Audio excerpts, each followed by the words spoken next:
નમસ્કાર દર્શક મિત્રો, તહેલકા સુપરફાસ્ટ ન્યૂઝમાં હું નિશિતા મકવાણા આપનું હાર્દિક સ્વાગત કરું. રાજકોટના ખીરસર રણમલજી ખાતે ઉજવાઈ ધૂળેટી. હર્ષ ઉલ્લાસ સાથે તિલક હોળી ખેલતા બાળકો થયા દ્રશ્યમાન. Reporter BM Gosai, Lodhika. રાજકોટમાં હોળી ધૂળેટીના પર્વ પર થઈ મારામારી. જાહેરમાં મારામારીના દ્રશ્યો થયા CCTVમાં કેદ. પ્રજા પરેશાન. રિપોર્ટર ઉમંગ કોટક. ઈશા ફાઉન્ડેશનના સંસ્થાપક સદગુરુ હોસ્પિટલમાં વાંચી રહ્યા છે અખબાર. બ્રેઇનની સર્જરી બાદ તબિયત એકદમ સ્વસ્થ. આ સંસ્થાપક માટે અનેક લોકો કરી રહ્યા છે પ્રાર્થના. રિપોર્ટર ઉમંગ કોટક. અમદાવાદના સ્વામિનારાયણ મંદિરમાં ખેલાણી ફૂલોવાળી હોળી. સ્વામિનારાયણ મંદિરમાં ઉમટ્યું માનવ મહેરામણ. ભગવાનને રમાડાઈ ફૂલોની હોળી.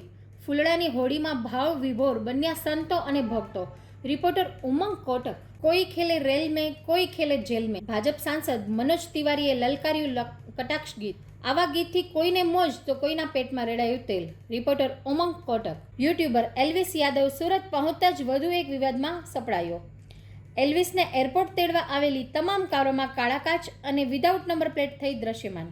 રિપોર્ટર ઉમંગ કોટક. સાબરકાંઠા લોકસભા બેઠક બાબતે ભારે ચર્ચા.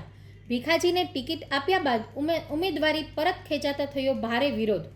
રિપોર્ટર ઉમંગ કોટક. રાજકોટના રેલવેના મુસાફરોની સુવિધામાં કરાયો વધારો. મશીન દ્વારા 5 મિનિટમાં મળે છે તત્કાલ ટિકિટ. મુસાફરોએ તત્કાલ ટિકિટ મળતા થઈ ગયા ખુશખુશાલ. રિપોર્ટર ઉમંગ કોટક. રાજકોટમાં ઓમનગર સર્કલ પાસે એક સાથે 4 કારોનો થયો અકસ્માત. સદનસીબે ટળી જાનહાની. ટ્રાફિક થયો જામ. પ્રજા થઈ પરેશાન. રિપોર્ટર ઉમંગ કોટક.